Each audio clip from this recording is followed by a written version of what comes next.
No tribute to Donald Duck would be complete without a conversation with the man who's become not only Donald's voice, but pretty much his alter ego.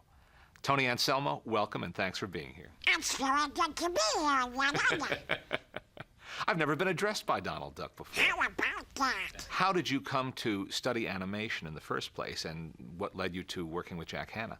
Well, I always loved to draw.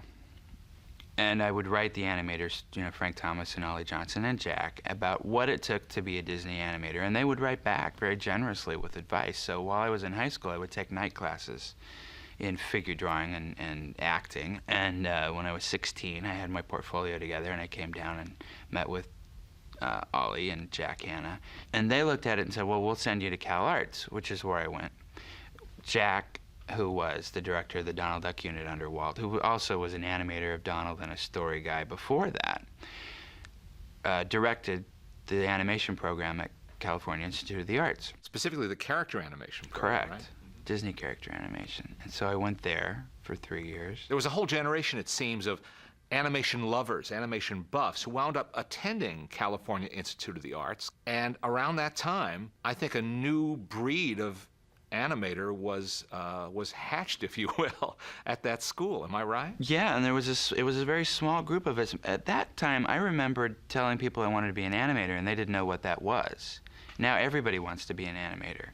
Since The Little Mermaid, I think there's been a popularity of what animation is, and everybody wants to be a part of it. But before that, it was a very sort of a cultish thing, where there were very few of us that knew what Disney animation was and who those people were, the 9 Old Men and California Institute of the Arts. So it was a very small group of us. There was 14 in my initial class. And when I started at the studio, there were only 64 people in the animation department. So it really was a small family. And there was a camaraderie. We were all on the same page, as the goal was to do the finest personality, character animation, and carry on that legacy. We weren't there for any other motive than to be a part of the magic. And as corny as it sounds, it was a very real thing. It was Camelot. As far as animation goes, when you tell these stories, I don't think people believe it, but it was really, it was an amazing place. So you were hired by the Walt Disney Studio. Right. At what level? Well, they actually sent me to Cal Arts. They said, go there for 3 years. And then I was hired as an in-betweener, although I was put into a training thing that they don't really do anymore, where we were with Eric Larson and one of the 9 Old Men. One of the 9 Old Men, Ken O'Connor, Tee, a lot of the Disney legends. We were in training before we were ever put on production once we got to the studio. This was after Cal Arts. So for 8 months, I was up in a room with other artists animating with Eric Larson. He would give us tests to do, and we would bring him, we would work very hard to try and figure it out, and we would bring it into him, and he'd go, oh, just do this, Tell me a little about Jack Hanna. I had a wonderful correspondence with him and many phone calls, but I was living on the other coast at the time, so I never got to meet him. He was identified with Donald Duck for so many years at the studio. People who watch this disc will see his name as the director of many, many of those cartoons. And started much earlier than that, because he started as an animator in the early 30s and a story man, and then became a director in the 40s of the Donald Duck unit. He was a character, but he was like a father figure to me, because he really took care of me. He not only in just showing me the tricks of the trade and about Donald and animation, Disney animation, I owed just about everything to him to getting into the studio. He was a kind of a rough and tumble kind of guy, and he had these catchphrases and things that he kind of talked like this, and they called it the duck. It wasn't Donald Duck. It was, well, you got the duck there, and he comes around the corner, and he's got a cocky little walk, and he had a stop. He would work with a metronome and a stopwatch so that they could synchronize with the music better. Everything had kind of a beat, whether it was Donald walking or him. His mannerisms would sync up with the music. So he always had a stopwatch, and he'd say, well, the duck will come down the stairs, hop, hop, hop. You got a puff of dust, 5 seconds. So far, your story, everything falls into place. You're an animation buff, student, lover. As a young man, you work on your art, you present a portfolio, you get accepted to the studio, you train as an animator. Where does the voice thing come in? How did you wind up at all being connected with doing Donald's voice? Oh, it wasn't anything that I actually intended to do. But as I said, it really was a small family. Everybody knew everybody. And the first day I was on the lot, I was walking up Dopey Drive, and a man came down the steps of the animation building, 5'2", white hair, passed me, and he goes, Good morning. and in a split second, I had never met him before, and I had never seen who did Donald's voice. So to hear that distinctive voice coming out of a man who I hadn't met before was shocking. But at the same moment, it was like, that's Donald Duck. It would have been like, being at MGM and seeing Clark Gable. In fact, Walt called Donald the Gable of our stable because he was their main character. He was the most popular character. So that explains meeting Clarence Nash. What was the next step? Well, over time, everyone was friends, and Clarence was a good friend. And doing voices and being the class clown, Donald was a voice that I couldn't do. And I asked him for fun, how do you do that? And he showed me, and I couldn't do it.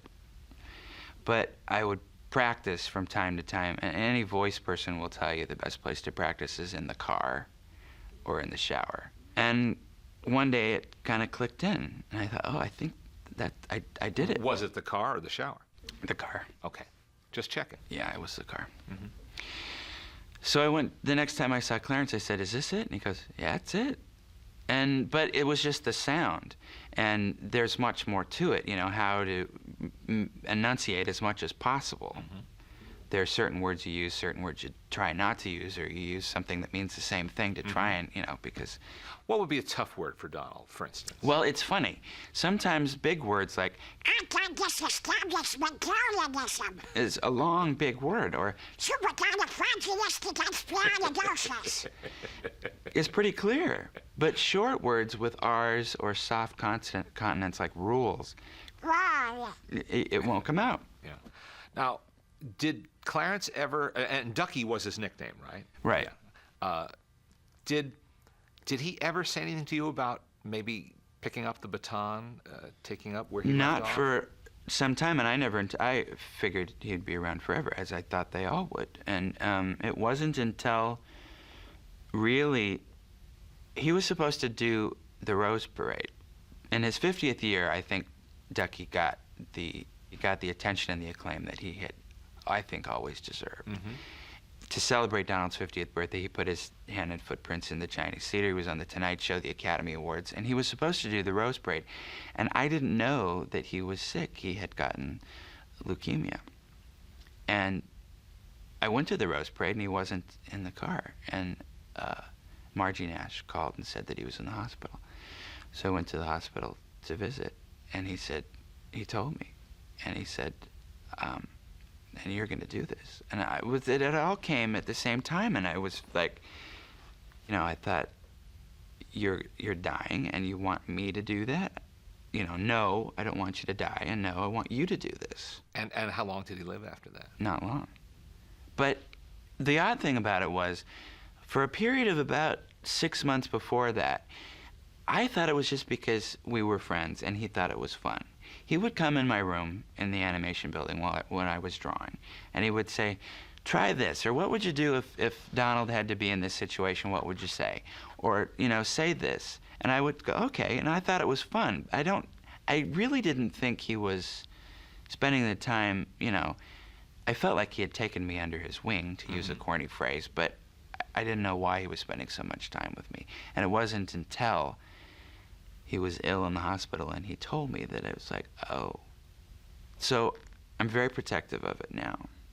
It's a legacy of not only Clarence and Jack, who were dear friends of mine, who I respected and miss, but Walt Disney, and a legacy that I wanted to be a part of. So, it's something that I feel that I watch over, and I'm very protective of it, because I want to keep the integrity of not only the sound of it, but the integrity of the personality of Donald. What he does, what he doesn't do. It's not just the way Donald sounds. It's how he reacts to any given situation. he would react differently to the same situation as Mickey or Goofy. He would react differently. Like or you or I, if a girl walks up the street, somebody else might say, you know, "Hey, babe," something like that. Donald will go, Kinda guts. you know, in a million different situations, he's going to react to it the way Donald would react. So it's 90% that and 10% the voice. What's the best part about being Donald Duck? Well, see, for me, I'm such a the legacy is in my heart and soul that I feel that it's an honor to be the guy who gets to be the keeper of the keys or the carrier, the what have you, of this legacy. That I love that so much. That's so important to me. That's the best part for me. You know, it's fun. It can actually be a lot of work, you know, when you have to do long sessions, especially if there's a lot of tantrums and a lot of the stuff they do, you know, if it's chasing and if he's mad and if, you know, you can, and that's one thing that I asked Jack, because I never got a chance to ask Clarence this, but sometimes I feel like I'm going to pass out. It's a lot of work, you know, you have to get this, and if you do that long enough and for hours, you get exhausted and all heated up. And I said, Jack, was it hard for Ducky, or you know, maybe for him it was easy. Maybe I have to. Oh no, I remember a couple times he fell over in a dead faint. So it's you know. Tony, what would Donald think about being the star of his own DVD? Oh well, he'd say. Oh boy, oh boy, oh boy, it's about time. Thanks so much for being with us today, Tony. Thank you very much, Great Leonard. to have you Thanks. today.